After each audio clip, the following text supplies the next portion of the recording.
Guys, ituturo ko sa inyo kung ano ang mga devices na gagamitin natin sa pag-wiring ng single switch at isang ilaw. So ngayon meron tayo ditong protection na 15 ampere circuit breaker para kung sakaling may shortage dito sa linya natin guys, ay agad naman i-trip off ng circuit breaker para hindi masunog yung bahay natin. Next guys ay meron tayo ditong single switch at socket. So dito natin ilagay yung bulb natin sa socket na to.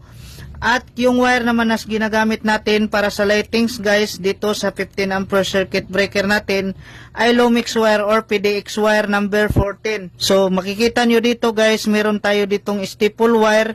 So ito ang ginagamit natin para ma-fix yung PDX wire natin para maganda tingnan. So ngayon meron din tayo ditong junction box. So ito ang ginagamit natin para yung splicing natin sa mga wire natin ay dito natin itago para maganda tingnan.